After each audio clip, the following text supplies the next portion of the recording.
Mason, Yes, sir. you want to hear a story? Let's hear it. You don't seem enthusiastic. He's not very engaged. Let's hear it. Let's hear it. All right. So there was a house that Joe and I were working on. This is a couple years ago. And we're talking to one of the builders. This sounds really prideful, but it happened. We created a lot of good relationships with the builders that we worked with. And this builder, we're talking to him one day, and he told us that this house was an 8-figure build. So 10 plus million. He also told us that the reason, let me back up. The people who built the house were moving from just a couple blocks away. And this house looks at Camelback Mountain. The reason why they're building this one is because someone had built across the street or behind their lot, something like that, and had obstructed their view. Now, the builder had kind of indicated to us that didn't really seem like it was obstructing their view, but there we were. And there was the whole team of people building this $10 million house. Anyway, I feel like our audio levels are high. I could be wrong. Whatever. House is being obstructed by the view, so $10 million goes into building this house. One day, I'm up on a ladder working on one of the transom windows, which that is a window usually above a door. Hi. Yes. So, for whatever reason, I think my ladder was kind of sideways. I kind of looked at the mountain, could see over the neighbor's fence, saw something, but was turning back to what I was working on and just stopped. And in my head, I'm like, did I really just see what I thought I saw? I turn back around just to take a quick glance, come back. Yep. The neighbor is in his 70s and is naked. Nice. In his backyard. So, on the day that we're having the conversation, finding about the homeowner had built this house because they needed a better view of the mountain, we had a good laugh that his office is on the second story, looking directly into the neighbor's yard. This neighbor, apparently, as the builder found out, every morning around 7 a.m., comes outside in his birthday suit to go around his backyard and do whatever he does. So, Nice. This guy is going to be able to work from his office and appreciate 72 years worth of a view. How big was it? Only took glances. Yeah, I did not want to linger. Binoculars, I think. I know what you want to ask him. Just ask him. Does he still do it in the winter? No. Does he still You know have what they his say. foreskin? Yes. I want my foreskin back. Yeah, that was a fun one. But it was a Caucasian gentleman, yes? I believe so. Foreskinless, unfortunate. All right. We moved our podcast recording days to Monday, at least for this week and probably going forward. So instead of what are we planning on doing this weekend, what did you guys do this weekend? Joe, I know part of what you did. We worked together on a house. Basically, here's what happened this weekend. Well, I'll talk about Saturday. Joe and I went to go work on a house, and I had a meltdown halfway through the day. It was rough. And Joe basically helped hold the pieces together so we could get out of there in one piece. So We did okay. Everything worked when we were done. It was a good thing. The homeowner was happy. And we got to keep... Oh, ice cream cake. I got ice cream cake. Thaddeus did not want ice cream cake. He was upset. yeah, I was throwing a little bitch fit. It was Ice cream cake is kind of overrated. yeah, but it was free ice cream cake. Okay, you got me. What'd you do this weekend, Mason? Oh, me? Not much, dude. Technically, it was my birthday weekend. Ooh, happy birthday. My birthday was on Wednesday. What are we now, 32? No, when you're 34, you don't really do much for it. Went out to dinner. What'd you get for dinner? We went to Macayo's. There we go. I haven't been to my Cayos in a long time. Yeah, I was like, I want some Baja sauce. So that's what I did. And we're still moving into our house, slowly but surely. So I was putting up TVs, stuff like that. Yeah, dude, about as boring as a birthday weekend that you get when you're 34. But you got yourself the best birthday present a man can get himself. A house. Yes, that is true. It finally closed. Right Well, on. it was Congratulations. supposed to be for his birthday. Yeah, dude. What we're supposed to do a podcast Oh, yeah, at my the house builder was before putting it closed? together. Yeah, the builder was doing it for you on purpose. Yeah. That's why he delivered late. Oh, he'll love the surprise. I wish it was a week later because then I could have got a little, few extra weeks without paying a mortgage. But I tried that. They wouldn't move it back. How's that going to affect taxes? Does that make a difference? Yeah, but it's all prorated. Oh, okay, word. Yeah, proration. Although I did have to deal with trying to help a client buy a house that has foundation issues. A little more into that than what I thought it was. But we're gonna see if ask the seller to pay for the $45,000 to get it fixed. Where's the foundation? See what happens. $45,000. Mm-hmm. Where is this crack in the pavement? I think it's a long-term issue. So like all around like the west side of the house is it's cracked because the rebar is swollen. So it's not just like of a moisture. driveway issue or anything. No. It's a moisture issue. Like their house isn't graded properly. They don't have the runoffs for the roof. What are those called? The drip panties? Gutters. Gutters. Oh my god, I keep forgetting that word. They don't have gutters. They have a giant tree next to the house that's coming up. Those roots probably aren't helping. Their irrigation box is constantly wet. So I think it's just years and years of just moisture. It's just fucked it. Sorry. And I think it's sinking a little bit because it's heaving and then sinking. Yeah. All I have to do is put explicit on it. Yeah. So pretty much they got to fix the foundation, put giant screws in to hold up the foundation, and then fix the drainage. Insane. So it's a time bomb house. Yeah, but yet my buyers are still, if they're willing to fix but they listed the house knowing it had foundation issues. So was it over or under? Where did it fall into market value with the issue? We're not even that far yet. We're still in the inspection period. So you're under contract though, right? Yeah, but we're still in the inspection period, which luckily took longer than I wanted. But the day before the inspection period was over, we had our inspector come out because we wanted to make sure all the foundation stuff was good before they spent money on an inspector. Well, the seller didn't have the gas turned on. So I was able to ask an extension through Wednesday. So it kind of saved me a little bit instead of having to rush around, which was nice. That's good. Yeah, but yeah, foundations, I don't recommend messing with it. It's not fun. It's expensive. We don't have to talk about it too much because obviously you're in the middle of it right now. But do you feel like you could talk about what the list price was for the house? Or do you want to just kind of wrap that up and talk about it once it's closed? Yeah, we'll talk about it whether we cancel or it closes. Sounds good. Joe, what'd you get into besides just working? I did some laundry. We made some lunches for this week. Did you meet any females this weekend? Because you are single, correct? This is true. I did not meet any females this weekend, no. Okay. I did, however, go play pool at a bar. That was fun. Oh, that's all right. So did I, actually. And I played darts. Very good. I'm trash at darts. I can throw them really hard at the wall and get them to stick in. But accuracy, not my thing. Need a rifle for that. But yeah, no. Are you a pool shark? Do you have your own stick? No. Okay. You're not I've been official. thinking about it, though.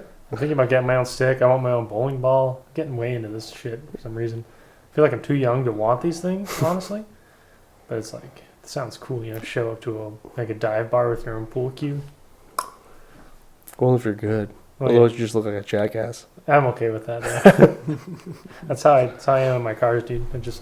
I'm happy with them, and people are like, fuck that guy. Like, no, fuck you, buddy.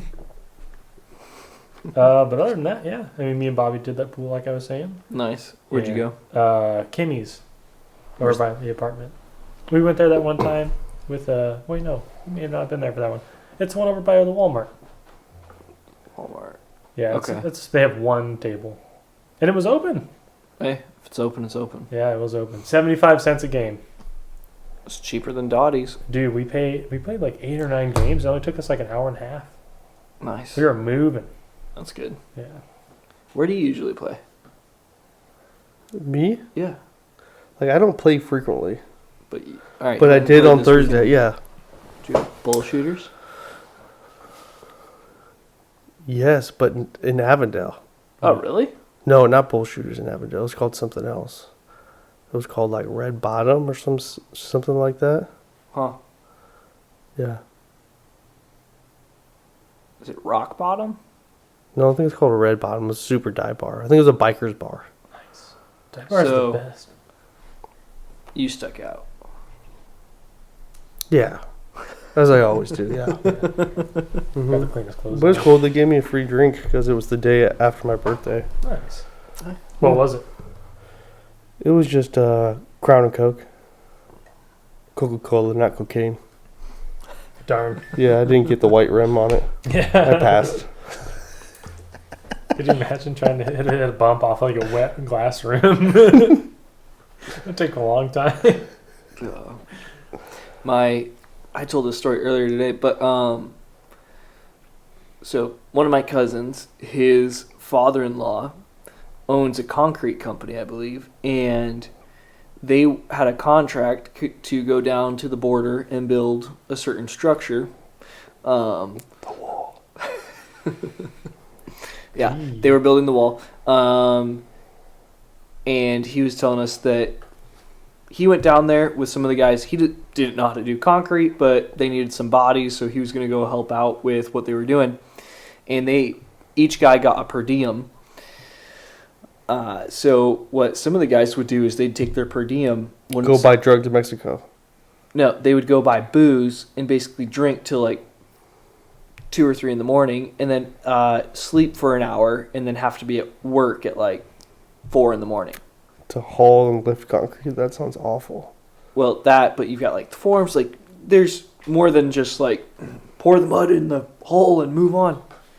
So the guys who were also doing this were the more senior guys on the project who knew what they were doing, knew the process, all that good stuff. So he's like, you start looking at them, these guys are rolling in, they're still drunk out of their minds, and they're showing up sleepy, drunk. They go use the restroom, come back, woo! Ready to go.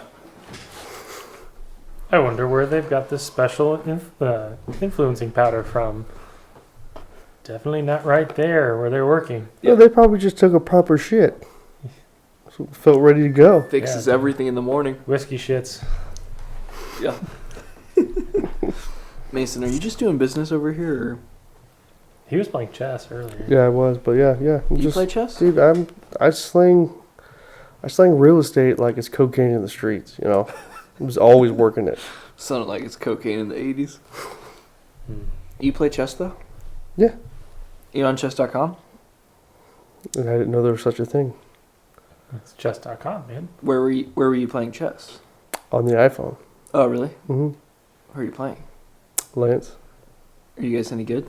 he's awful. He's googling how to play as we play it. I've checkmate him 6 times in 2 days. Gotcha. But I'm not saying that I'm good either. I just know how to play. Okay. As in like how they move. Like strategically, no. Okay. Gotcha. Yeah. I don't know any special strategy. I just go. Okay.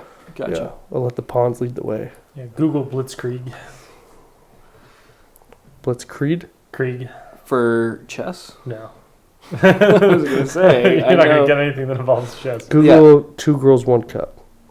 That actually is a favorite. It is in the starred box in the history folder. Oh dear God. Oh. You gotta wonder what they ate, you know? That's the first thing. Okay, there's no corn in there.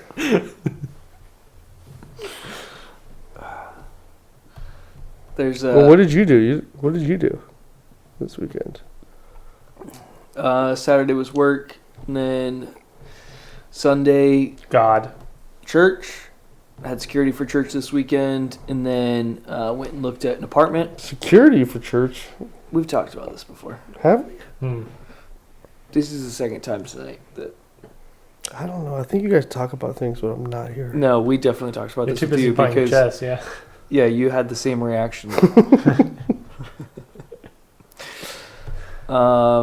Looked at an apartment.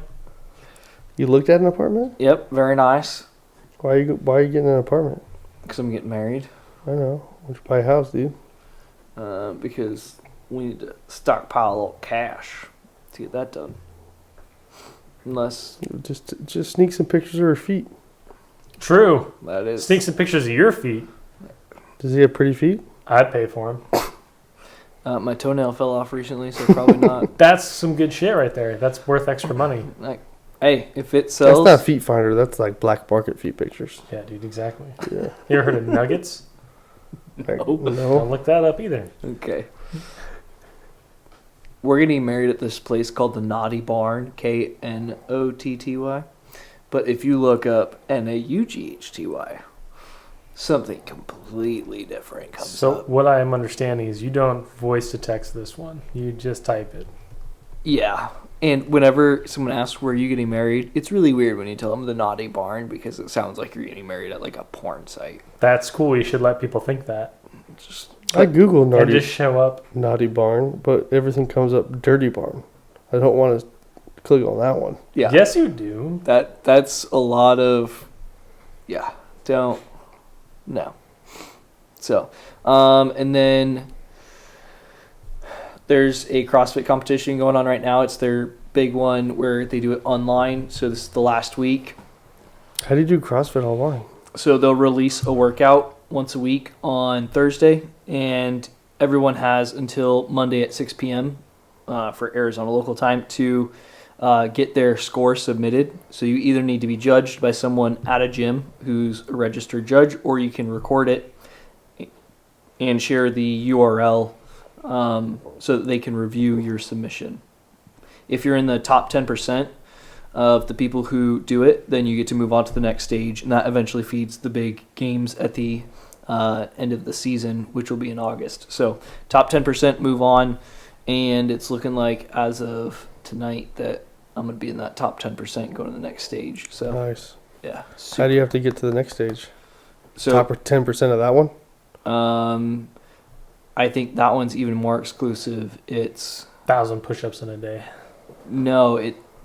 they're gonna take it'll be probably in the hundreds, if not maybe like yeah. Is this the furthest you've gone? Yeah, this for me is like this is the first I've gotten, so I'm very happy about it. Nice. So yeah. Do you have the video of you working out? Yeah, I've got one of them. The other ones, I had the judges thing that was done. I thought I turned that off. Do you didn't take that? No, it's not. It's my son that is FaceTiming from his iPad, Gotcha. asking me where I am. What is going on? If you hit the volume button, it should silent it, yeah. It is. My volume was off. Oh, the laptop is what the issue Yeah. is. Mm-hmm. If I get FaceTimed, like if I already get FaceTimed right now, I think it would pop up on my phone, my laptop, and my computer. So I saw something about a FaceTime that was missed on the iPad. I was going to try to FaceTime Johannes, but I couldn't find his contact very quickly. Hey, bud, I'm doing the podcast. He answered. What? I'm doing a podcast. What? Yeah, look. When are you gonna be home? Tomorrow. I'll be home later, but you're live on the podcast, so I gotta go. He's hung up on me. He doesn't want to be on the podcast. Is he camera shy? Is that No, he's not actually. We signed him up for. Heard something on the radio for like to be on a show or commercial Oh, for nice. like Disney Plus. So we like signed up to do it. He had to like memorize these lines to like interview. But it was like a 3-hour thing. We got through like the first hour of it. And my wife, she didn't plug in her laptop. So it died. And they wouldn't let us back in. Oh, Right after we listened to the whole spiel, people came and talked. They were about to break off into groups so like the kids in the different age levels could do their little 60-second spiel. We didn't get to do it. He was very upset. He's He's my thespian. That So he sucks. likes to be in front of the camera. Nice. Yeah. So we're sign him up for a different one, and we're gonna try again. See if I can make some money off my children. That's why you have them, right? Yes, exactly. That and tax benefits. This is true. Yeah, it's not even that much anymore, but it helps. Hey, anything these days is something. Mm-hmm. Gas prices are going up again. This is true. I saw that. It was like $3.80. It's $4 down the road. Oh, $3.79 by my place. Just filled up. $100 a tank Oh yeah, again. yeah, it's because you live in the ghetto. No. No, he doesn't. I'm closer to the ghetto than probably either of you guys. Well, right now I'm far away from the ghetto. Yeah, you're on the outskirts. Yeah. But yeah. All right. Before we get into everything, did want to talk about something that I don't know, possibly could be put at the end, but kind of wanted to go over it now because it doesn't directly apply to our construction or real estate content. So something that I've been thinking about is this idea called the it factor. So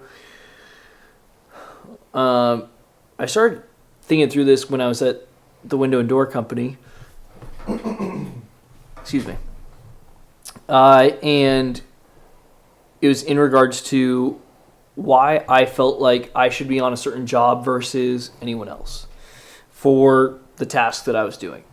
And there's guys there that have been doing it for a lot longer than I have. They've got more knowledge about the install or about some of the products, different stuff like that. But I started to realize that there was this reason why I thought I should be there rather than them. And I started calling it the it factor. And for that situation, it was, and I remember talking to Joe about this, and he's definitely taken it and adopted the exact same thing, is for our department, we were the service and warranty department, which meant we are fixing issues all the time. That could be install issues, it could be whatever. But a lot of times you're going to get stuff that has more of a puzzle to it. So you'll get some guys who come up to it, they'll run through 3 troubleshooting things. That doesn't work. Oh, it's completely fucked. Tear it out, and it needs to be installed. Or we need to call the manufacturer and have them come out here and look at it. So what we started to notice was, for us, we would sit there for, and I say it's 5 minutes, but I don't know how many minutes it was, extra, just trying to roll it over and see what's going on, trying to figure it out. And pretty soon it started to become, we start knowing more about the doors than some of the people who've been doing it longer than we did, or at least we could figure out what was wrong with it and create a solution. Maybe we didn't know more than they did, but we were just Willing. to sit there. So that was our it factor, that the reason why we should get sent out was because someone's going to touch it, shit, and then move on, whereas we're here to figure stuff out. So once I realized, though, that it factor thing, I even tried to translate that to real estate. The team that we're on, Mason and I, the guy who is the team lead, extremely successful, does a lot of business every year. You can look it up on Zillow to see how many homes that he's closing and pull out a calculator and do some math. But he makes a lot of money. But still in that space, it was to say, why should someone choose me versus him? Or why should someone choose me versus any other realtor? And I think this applies to any job, like I just talked about, if you're a W-2 or if you own your own company, if you're an independent contractor, anything like that. So it's to say, what is the identifying thing that sets you apart? And sometimes it's not from every single person. It doesn't mean that you have to be the absolute tip of the spear in that area, but what is the factor that separates you, we'll say, from 90% of the people that are in that field? And trying to really dig in and identify that. So I feel like real estate is a hard one. And Mason, I want to kind of throw it to you in a second to kind of speak to this. But I feel like there's a lot of people in real estate where it's like, oh, I care about my clients, or there's all these cushy things that people say. It's these like pseudo emotional things that people go to in regards to, here's why you should use me. But it doesn't always seem that it translates to a concrete thing when everyone's trying to say the exact same thing. So it's to say, what separates you as an agent from the next guy? So I started taking the same thing and applying it to, okay, like, what about sledgehammers in the office? We're developing this construction arena with what we're doing. And the more I started to think about it is, we're not doing anything revolutionary right now. We're not putting out a unique product. We're not putting out anything that is like patent pending and we're going to be able to sell a widget at the end of this, or a unique tool that's going to end up in Home Depot and make us millions of dollars. We're doing a lot of things that a lot of contractors can do. But I think the it factor that we're striving for is we're trying to create this marriage of professionalism and hardworking motherfucker inside of a construction company. Because you've got some guys where they work extremely hard. They're very proficient at what they do inside of the trades, but you look at them and they are not presentable individuals. They are not always professional individuals. There's some people that we're working with right now. They're doing a great job with building this house, but interactions with them are unpleasant. And the way that they dress and present themselves is like, it's a good thing that you guys are in the job that you're in and you're not front facing towards the customer. So it's taking, but we can't swing it to the side of just being professionals, because like we've talked about on the podcast before, Joe and I have seen guys where it's like, okay, they came out of college, they know how to put on a polo, they know how to show up and comb their hair correctly, but they don't know anything. Or when push comes to shove, okay, I'll call someone to go take care of that.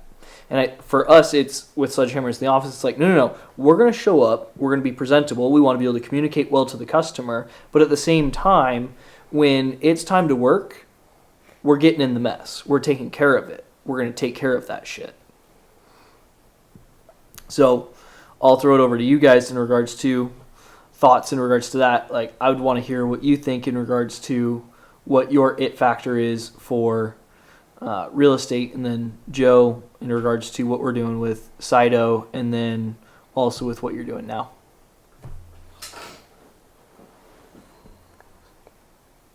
Okay, threw that to two people. Mason, go first.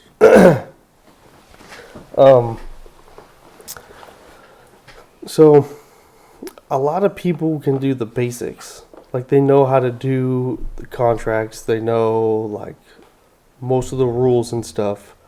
But the thing is that, like, real estate agents that stick out more is they know how to figure out for your specific scenario. Like, they're not doing it for a paycheck, but then you got everybody who's like, oh, I'm here for my client and stuff. But those are also the same people that will create reasons and try whatever they can to keep a deal together, just to keep the deal together, even though it's not in the interest of your client. Like, you just want to keep the deal together because you don't want to have to cancel, have to go look at new houses and stuff. So in real estate, I mean, a lot of the transactions are the same, but they're based on your specific client. They're totally different. Like, there's different things that you have to do. You have to talk to, you might have to, depending on the real estate agent you're working with, you want to find out how they communicate the best. Jesus, my phone is crazy today. But basically, you want to get to know your client, know how they work, how they do that. And same thing when you're working with other agents. The situation that you're in, you want to know how to best navigate through everything, because a lot of people know the rules and stuff, but if it doesn't go a certain way, they get flustered, and then they're like, oh no, you can't do this, you can't do that, when you can. Kind of like your scenario where you spend an extra 5 minutes trying to figure out how to fix the door instead of ripping out and putting in a new one. So the same thing with real estate. You have to know your clients, know what you're doing, and be able to adapt to their specific needs, wants, and situation. So, like, if something, appraisal goes wrong or something like that, everybody knows like the rules and what you can do. But there's also gray areas. There's also different ways to communicate. It's just, I think it's something that you learn the more that you're in it, and then that you're just aware of it. You're not in there just to get a paycheck. Oh, I got another escrow. Oh, I got this. You're there for the client's needs. So you're like, how can you best help your client in this specific scenario? That's why I like to work with certain lenders, is because, most lenders can offer all the same thing, the same interest rates, but it's like they know how to communicate on which loan program to use, where to put what money, and kind of finagle it for if they're looking for if they want to get, put more down payment, if they want to get their down or their monthly payment as low as possible. Like, they just know like the little ins and outs from just doing so many deals and learning from it, and not just black and white, which you see a lot in the lending industry as well as the real estate industry. That's why houses go expired. Like, if you're not in a market where houses are on the market for 120 days, 6 months, so we're not talking about luxury market either. Like, I don't know why it would go, like, how it goes expired. Like, what did that agent not do for its client? Did they list it? Were they not very upfront with the what was going to happen with the client, and the client got mad at them? It's just like, there's ways to sell the house. You just got to be able to communicate that, find out what your client wants, so you can give it to them. If I were to try and boil down what you said, one about real estate agents and then as well about lenders, it sounds like you're talking very specifically for two areas. The first being communication and the second being experience, and kind of those reliant upon each other. Yeah, and I think which it all kind of falls into, what were the two things that you were talking about, SITO? Something and hard work? Being professional and a hardworking motherfucker. Yeah, it's essentially the same thing. The professionalism, you show up, you do your job, you know how to write a contract, you do that. But then the hardworking part is, do you put in the extra effort to talk, ask questions, to communicate more with the people in the transaction to figure out the best way to do it. It's more work. A lot of people get into real estate because they think it's easy. I mean, those same people that were getting in real estate in 2020 aren't in anymore. You came in before 2020 though. 2021. Oh, you did? Mm-hmm. Oh, okay. Yeah, but they're not. But you left for a different reason. You Yeah. followed a passion that you were already kind of doing anyways. Yeah. Like, a lot of people are just got into it because they saw like easy money. I mean, because when on the outside looking in, they just say, "Oh, you show houses, you write papers." You got a $10,000 commission check. Yeah, exactly. There are some of those super easy transactions where it's like you feel bad that you made that much money, but there's also, you spend a lot of time and effort, brain power to do. It's a different hard work. Yeah. Exactly. Because there's some of them where you're going to work your balls off and you're going to look at that check and go, that was not worth it. Yeah, so it's just like, in the construction industry, when you say hard work, you can visualize what hard work is. But in the real estate industry, you don't really, you say hard work, and it's like, what the fuck do you mean? You're sitting on your ass in front of a computer. And I think maybe that's something we can dive into a little bit further here in a second. And I think one of the things we want to highlight with the podcast too is just to say, what does that hard work look like? Because that way you can identify one realtor from the other in regards to saying, hey, that hard work looks like pulling comps on the houses you're going after, or following through, understanding what does it take to get out of a contract correctly so you don't lose your client's money, things of that nature. So it's, in some ways, the hard work is the extra time, the extra care. Because like you said, the behind the scenes stuff. Yeah. So because you can have people who I have my process, do not deviate from my process, otherwise, whatever.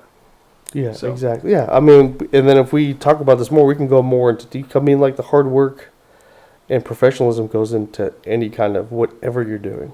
Yeah. You know, it doesn't matter real estate, construction, you're flipping burgers. Do it. Yep. Be intentional with what you do. Joe, thoughts? Joey boy? Yes, kind of like you were saying earlier, just having the capacity to show up somewhere and be able to do what you say you're going to do. And maybe you don't have a smile on your face the entire time, but figure out when it gets tough how Or you or when to have a smile on your face. Yeah, exactly. Sometimes it's when you're eating ice cream cake, and it's the easy part. Sometimes you try to force something to work that really doesn't want to work with you, like a sloped foundation, as you both found out recently, are bad things to try to deal with. Yeah, just the commitment to be able to not only do what you say you're going to do, but like get it complete and not make empty promises and be the thing that everyone wants to be. Everyone always wants to come in and they think that what we do in particular is easy, or maybe they think they can do a better job, but we show up and we get things done majority of the time the same day. A lot of these people are like, oh yeah, we want days to do that.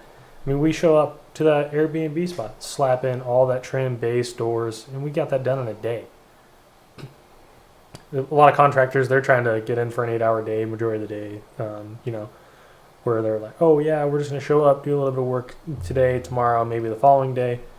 And, like we've had to do before, where we had to stop working because it was legally not allowed. Noise ordinances. Yeah, like the cops would have been called, and they would have had sufficient means to fine us or potentially arrest us, depending on how bad of a mood they were in, as we later found out. But yeah, just the willingness to roll out a sleeping bag and say, hey, guess where I'm sleeping tonight, and guess I'm gonna wake up, and guess what I'm gonna do in the morning. Not that that's always the case, but just having the capacity to do that and being able to say like, oh, that's what it's gonna take. Yeah, why not? Yeah, because there's nothing more I hate when like people won't say like in the trades where it's you say, oh yeah, I want to fix this, and they're like, oh, it's not worth it to fix it, we need to replace it. But it's like, I didn't ask you that. I said I wanted to fix it. Yeah, Tell me how to fix it, and then what would be a better option. It's just like they don't want to. If it's a sleeping bag job, they don't want to do it. So they're like, oh, we'll just charge them more, and then we'll just do this because I don't feel like doing this. yeah, Kind of thing. A lot of that too is just like the hard part about fixing certain things is you buy the warranty once you touch it, which is the unfortunate thing for like larger companies who don't want to put a lot of time into it. But for a lot of people, the salesman type where they come in and you say, hey, I want to get this fixed, and they say, no, you're buying a new one. Like, I get that. Yeah. That sucks. But yeah, give me my options. Yeah. I want to fix this. All right. Well, this is how we would do this. This is how we have to fix it. If I do this, I can't warranty the work. Who knows? It might last a year, 2 years, 6 months. Yeah. But I would say you probably want to replace it a little more expensive. Give them their options. Yeah, exactly. Because maybe they don't plan on being there, so they don't really care. And that goes back to the communication part of it. Yeah. And I think for me, the way I look at that lens is like, that's being a professional is, it's broad, but I feel like I want to live in excellence in a broad sense too. Mm-hmm. So, which I was just going to say real quick for Joe, like, I think some of your it factor is misunderstood sometimes, because someone will come to you and say, hey, what do we need to do to get this done or get this fixed? And you're like, ABC, this is what we need to do. And they're like, sometimes they've got like a shocked reaction. But it's very just, sometimes it's very just like, hey, you shoot it to them so straight that they don't believe you. And then there's also, I think too, there's honesty in what you say, as well as the follow through to make sure that honesty happens, where it's like, hey, how long is this going to take? I expect it to take this long. How long does it take? Usually probably along the lines of what you're thinking. So, which a lot of people miss from the tradespeople, that we've talked about it before, like what do the lead times look like? Oh, it's a week. We know it's more like 2 weeks. It's like, no, I'm going to buy once, cry once. I'm going to tell you something. You can be upset about it, but guess what? When I show up on that date that I told you, you're going to know I'm an honest person. I think that that's something that Joe does really well, as far as he'll be very straightforward with, hey, you need to do these things. They might not like it, but I'm going to tell you how I'm going to do those things. And then he does them and follows through. So, yeah. Keep it 100. 100 always. On church. Ladies and gentlemen, welcome to the Sledgehammers in the Office podcast, where we celebrate the heavy hitters on the job site and in the office. Today, I'm joined by Joseph Morris. What are we drinking, sir? We are drinking strawberry lemonade from a local company, a name I'm not going to pronounce, but I will spell Danzeisen. Yep. Mason, what are we drinking? Or what? Woo! Holy, okay. It was drinking. I was drinking classic Mountain Dew because Joey B over here informed me that there is a different kind of Mountain Dew now. There's a new Mountain Dew. Really? It's lightning. Yeah, I know there was red code, Yeah, blue code red, all that stuff, but yeah, lightning. Lightning. It's like extra caffeine. It's at KFC Like Surge? exclusively, I think. Like Surge. You guys ever remember Surge? Yeah. Or am I remember dating Surge. myself? No, Surge good. No, there's this other one that I remember. It was like Surge. I want to say it was There you X go. Factor or something. Like, that sounds wrong. But No, Remember Surge Chronic energy drinks? or red line. Yeah. You don't drink half the Red bottle. Yeah. Yeah, you but anyways, look on the back. Yep, from Fire Pie. Oh, I love their cauliflower crust pizza. Yeah, It's good. nice. Yeah. And then, as always, Shamrock Farms, whole milk, chocolate milk, brought the big guy today. Let's He's gonna need it. Yeah. Numbers real quickly. The inventory that we're going to cover is for Maricopa County. That's going to be the greater Phoenix area for Arizona. If you guys live in Arizona, we hope that this gives you an idea of what we're looking at. And if you're outside of the state or outside of the area, we hope that this gives you a snapshot of what hopefully more of the general real estate picture or building picture looks like. Right now we have 11,282 homes active on the market. I've got in the notes 1,678 closed. Is that in the last week? Mm-hmm. Okay. Interest rate is at 6.99%. 2x4 is $325. Plywood $1,280. Copper pipe at $24.96. All our building prices are staying steady right now. So, Mason, when you're looking at these, what's jumping out to you? So since January, the number of active homes slowly keeps going down. I believe we were at 12,500 beginning of the year. So we're about 10% less active homes.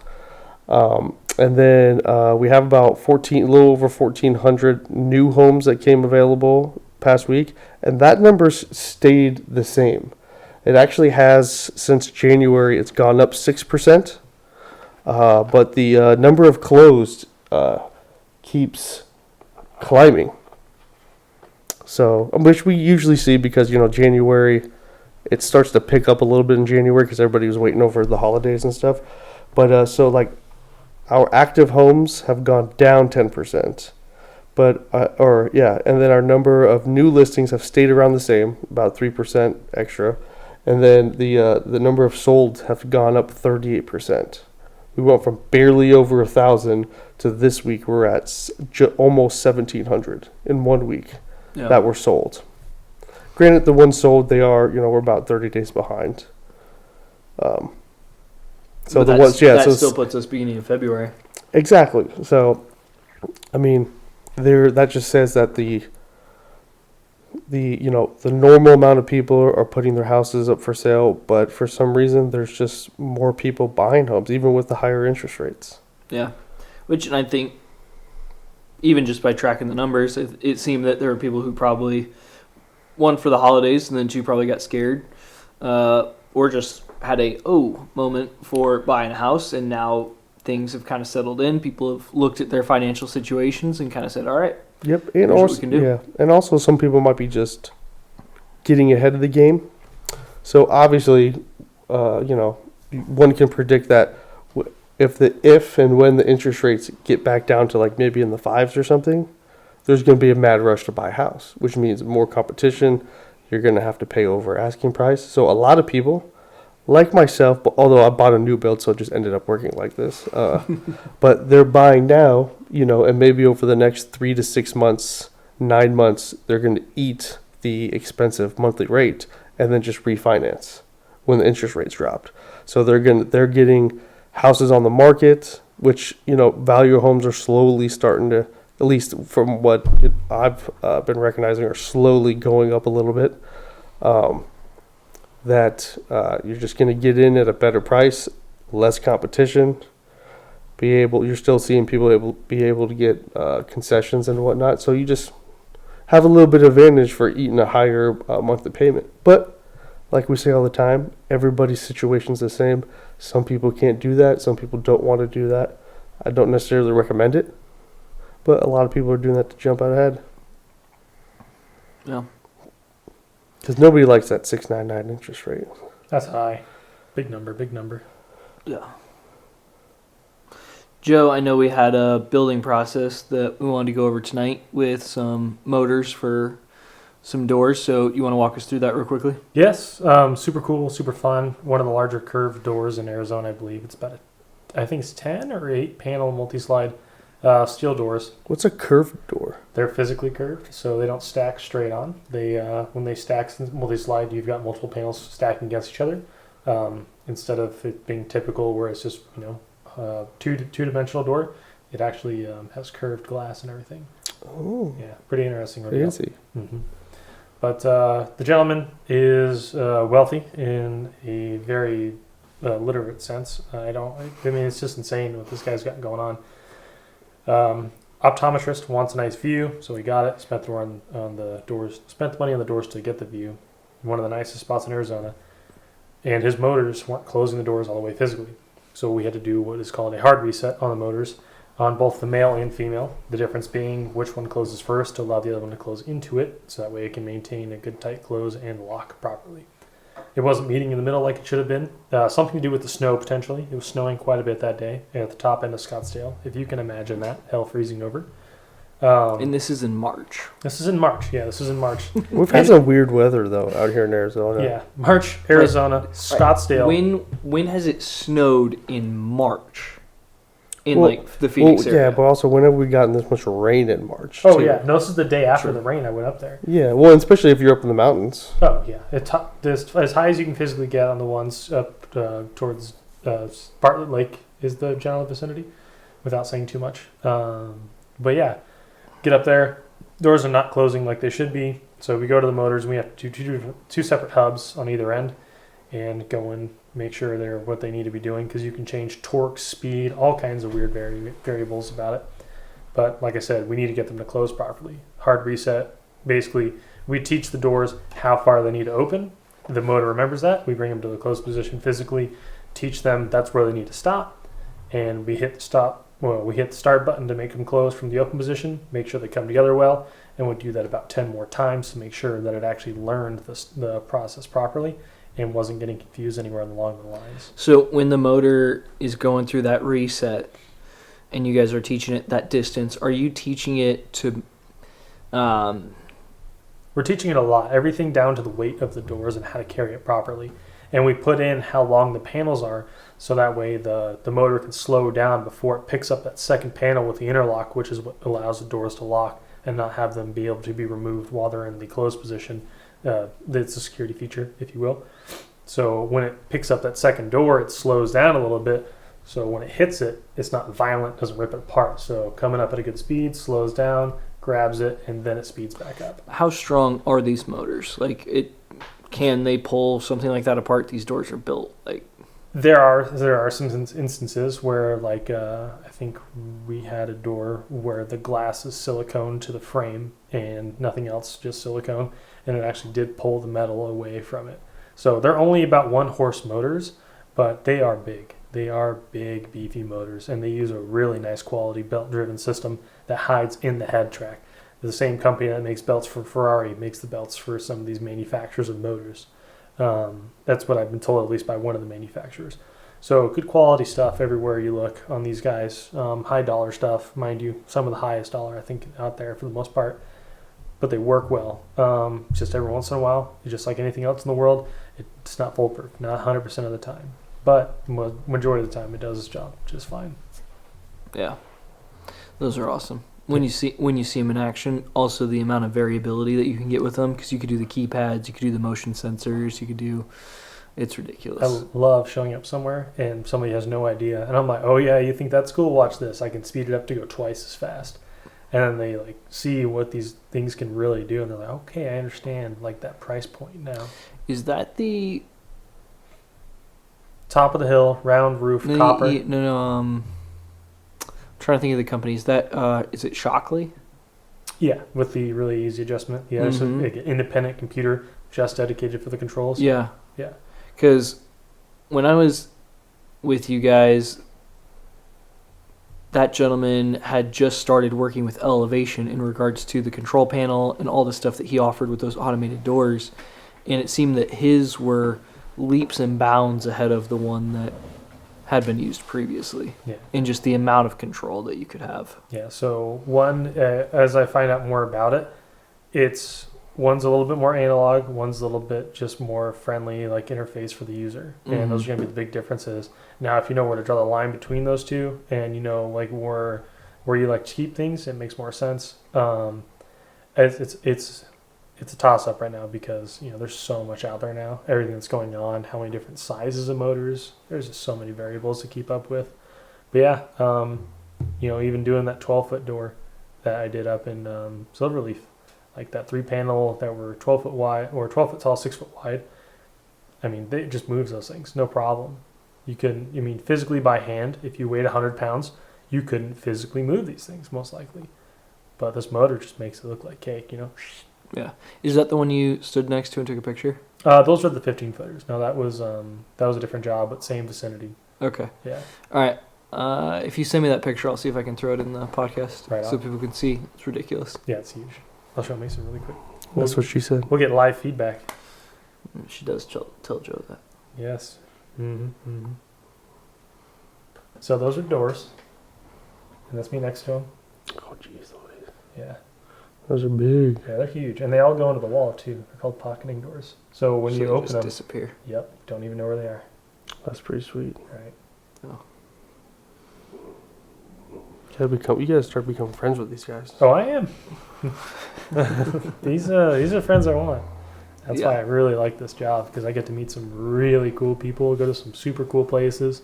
Prescott today, for example, that was nice. Yeah. Really, really good stuff out there. You start learning how many people have money. You think athletes make good money? There's a reason why make- athletes get into business. Yeah. The drug business? Whatever. But Shaq sells shoes now. He's got his own shoe line at Walmart. He's all Shaq about- does Now he's had everything. that forever. Yeah, he's prideful in helping kids. I like that. That's cool. Good for you, Shaq. Straight up. I love seeing that dude. The Diesel. Mm. Have you watched his documentary on HBO? I have not. I don't Is it have new? HBO. I mean, fairly new. It's probably been out for like 6 months. It's pretty cool. Oh. You should watch it. HBO Max, you got it? Yeah. I'll go check it out. Do it. This guy's got more TV services than I do. My family just pirates from different people. Whoa, you can't admit that. It's my family. Allegedly. In Minecraft. Yeah. All right, Mason. We've got a couple minutes left. So one of the things we did want to talk to people about, and then kind of had mentioned it in passing, was in regards to canceling a contract. If someone goes under contract, we've got earnest money that's involved. We've talked about this before. That gets deposited usually within the first business day of being under contract. That's going to be sometimes 1% of the purchase price. Can vary. It can vary every single transaction. But if you're looking at a $500,000 house, that might be a $5,000 deposit that gets sent to the title company that they're going to hold on to. And if someone wants to cancel a contract and they screw up and do it incorrectly, the seller can keep that money. So how do we go about making sure that if someone wants to cancel a contract, we're doing it correctly? When can we do it? And how do we ensure that the buyers don't lose their earnest money? Yeah. So you can cancel a contract at any time. But if you do it at the wrong time, you can lose your earnest money. Which, earnest money, I call it your good faith down payment. You know, you're telling the seller, hey, I got the money, I want to buy this house, I'm putting this down, I'm risking this money, letting you know that I'm serious to buy it. Well, promise ring action? Yeah, I would say so. Although, if you break up, do you get the promise ring back? It's like an engagement ring. I think they usually throw it away. Yeah. Yeah, but It's like an anyways, engagement ring. If you break up incorrectly, you're not getting it back. yeah. So basically, there's about 3 different times throughout the transaction that you can cancel a contract as a buyer and get your money back. So the biggest one is, so when you go into contract, you have your due diligence period or your inspection period, which is about 10 days long, but that's also negotiable in the contract. And during that 10 days, that's when you do your due diligence and make sure everything's good with the house, all this kind of stuff. It's kind of the 10-day free period where you can double check everything, the house is what you think it is, and back out of the deal. Find out if there's foundation issues. Yeah. And you can back out of the deal and You should carry marbles. get your earnest money back. That's the biggest time where the ball's in your court. One of the other times is that if you're getting a loan and appraisal. So if you get the appraisal on the house doesn't appraise for what your purchase price is, then most of the time you'll negotiate with the seller. You know, ask him to bring the price down or split the difference. The amount over the appraisal has to come out of pocket. So it's not like you can't wrap it into the loan because the loan will only loan on the appraised price. So to give an example for that, if I were to go to the bank and I need to get a $400,000 loan, but the house only has $350,000 worth of value to it, they're going to tell me that I need to pay the difference in cash, correct? Yep. So, or negotiate it. Or if you can't come to terms, you have, I believe it's 3 days, 72 hours, 3 or 5 days. I should probably should have looked that up before we said it on a podcast, but it's in the contract. If you can't come to terms with it as a buyer, you can choose to cancel the contract, and then you get your earnest money back. which would fall under the umbrella of loan denial, correct? I don't know if it falls underneath that specifically. That would be the next one. Okay. Yeah, because there is a separate form on the purchase contract about it being appraised. Okay. But I guess it probably does because it has to do with the loan. But I would say the appraisal, then the third one would be loan denial. So if you can't, there's a lot of little ins and outs that your lender might be able to do for why you might get a loan denial. Like, for example, if you are, a week away from closing and you go buy a brand new car and all of a sudden that F's up your F's up your down payment, how much you can put down, or it screws your interest rate. Now your, not your interest rate, but your credit score goes down, and you get denied a loan, then you're shit out of luck. So if you get loan denied because, like you lose a job or something like that, before, they double check to make sure that, recheck your pay stubs and all that stuff. Like you lose a job, like that's the biggest one. You lose a job, then you'd be loan denied and you'd be able to get your earnest money back, which doesn't happen too often. Those are to save people from certain circumstances. So, which in a lot of times, if you have a good lender, they're going to do a lot of the due diligence up front to make sure everything's taken care of. Usually if a lender's playing fast and loose, probably more often in a bigger bank where they're swamped with files, they might not go through the same meticulous detail. Yeah, like you can get pre-approved with just verbal being saying, I make this much, this is what the credit, that was weird. The credit score, they check your credit score, it's fine. You say you make this much money, you have this much, they can issue a pre-approval. But if they wait too long to double check all that stuff for you to submit everything and all that stuff, and then they're like, oh crap, you really don't get approved for a $400,000 loan. Loan denial, get your money back. And then there's also a fourth little time. I know I said 3, but there's a fourth time because a lot of houses out here in Arizona have HOAs. So you're supposed to be issued the CCNRs within 3 days of contract acceptance, but that usually never happens. Which the CCNRs usually are the rules, regulations, and bylaws. Exactly, what you can and cannot do within your HOA.